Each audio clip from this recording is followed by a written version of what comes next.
ही कर दो कि गरुड़ पुराण में हमें मनुष्य के जीवन और गर मरण से संबंधित ऐसे कई रहस्यों के बारे में पढ़ने को मिलता है जिन्हें जानकर कोई भी व्यक्ति अपने जीवन की गति को सुधार सकता है। आपने हमारी प्रस्तुति गरुड़ पुराण भाग 1 में जाना कि मृत्यु के समय मनुष्य के साथ क्या-क्या घटित होता है और वह किस प्रकार यमलोक ले जाया जाता है। इस प्रस्तुति में आज हम जानेंगे कि मृत्यु के बाद जीवात्मा कितने दिनों तक घर में रहती है, कि हमारे धर्म शास्त्रों में इस संदर्भ में क्या-क्या वर्णित किया गया है। वह सब हम आपको इस वीडियो के माध्यम से बताएंगे। आध्यात्मिक और धार्मिक ज्ञान वृद्धि हेतु चैनल को सब्सक्राइब करें। भी अधिक समय न लेते हुए आरंभ करते हैं। अजय को संगीत के क्रूर करका के संगीत के गरुड़ पुराण वैष्णव संप्रदाय से संबंधित है और इस पुराण के अधिष्ठाता देव सृष्टि के पालनकर्ता भगवान विष्णु है। आपने हमारी प्रस्तुति गरुड़ पुराण भाग 1 में देखा कि कैसे यमदूत उस जीवात्मा को यमलोक ले जाते हैं, कि वह जीवात्मा 24 घंटों के पश्चात पुनः वापस आती है और 24 घंटों के दौरान जीवात्मा को उसके संपूर्ण जीवन का लेखा जोखा दिखाया जाता है, जिसमें यह आकलन होता है कि अपने जीवन काल में इस जीवात्मा ने कितने पाप और पुण्य किए हैं, कि इसके पश्चात आत्मा को फिर उसी घर में लाया जाता है जहां उसने अपने शरीर का त्याग किया था, और 13 दिन तक वह जीवात्मा वहीं अपने परिवार के बीच रहती है। वासना से भरी वह जीवात्मा बार बार अपनी देश में प्रवेश करने का प्रयास करती है, किंतु यमदूतों के पास द्वारा बंद जाने से वह कुछ भी करने में असमर्थ हो जाती है। वह अपने परिवार, रिश्तेदार व मित्रों को उसकी मृत्यु का शोक मनाते देखती है, कि वह उन्हें चुप कराने का प्रयास भी करती है, परंतु उसकी उपस्थिति का ज्ञान किसी को नहीं होता। फिर वह अपने सामने स्वयं के मृत शरीर को देखती है और भूख प्यास से जोर जोर से विलाप करते हुए रोने लगती है। इसके साथ साथ गरुड़ पुराण में यह भी बताया गया है कि मनुष्य पुण्य कर्म तो करता है, परंतु उसके पुण्य की संख्या उसके द्वारा किए गए पापों से कम होती है। अर्थात मनुष्य पुरुषों की अपेक्षा पाप अधिक करता है। इसके समाधान स्वरूप मृत्यु के पश्चात पिंडदान करना आवश्यक बताया गया है। 10 दिनों तक जीवात्मा के उद्देश्य से पुत्रगण पिंडदान देते हैं, कि अगर मृतक का पिंडदान नहीं किया गया तो जीव आत्मा अनंत काल तक भटकती रहती है और हजारों सालों तक पीड़ा व कष्ट भोगने के बाद अगला जन्म लेती है, कि प्रतिदिन दिए जाने वाले पेंट के 4 भाग हो जाते हैं और उसके 2 भाग से मृतक का शरीर बनता है।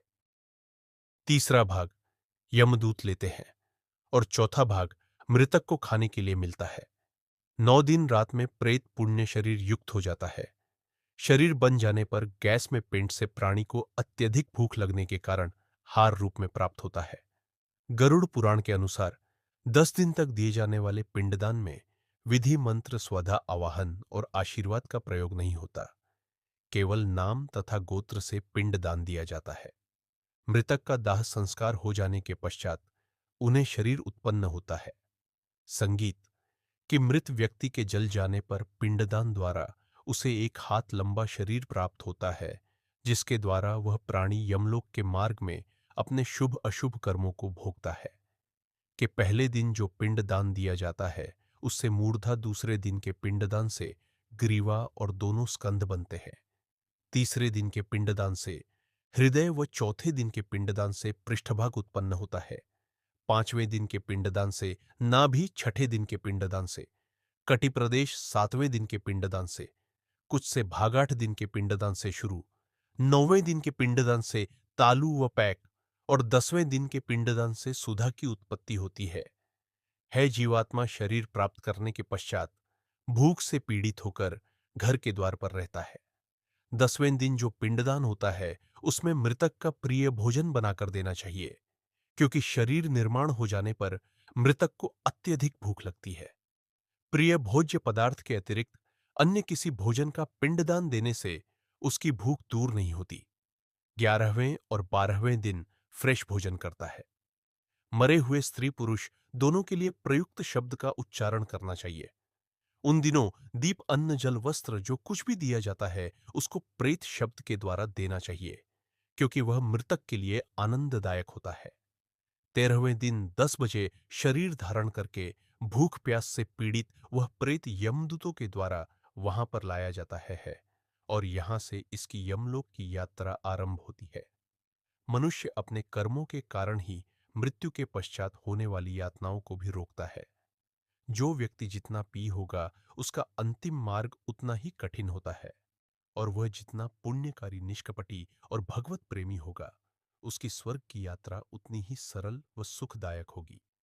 इसलिए हमें यह ध्यान रखना चाहिए कि कर्मों का फल जीते जी ही नहीं अपितु मृत्यु के पश्चात भी भोगना होगा। कि गरुड़ पुराण का यह भाग हम यहीं पर समाप्त करते हैं कि इससे आगे आप अगले भाग में जानेंगे। हमारा उद्देश्य केवल आपके ज्ञान में वृद्धि करना व धर्म के प्रति आपकी जिज्ञासा को बढ़ाना है।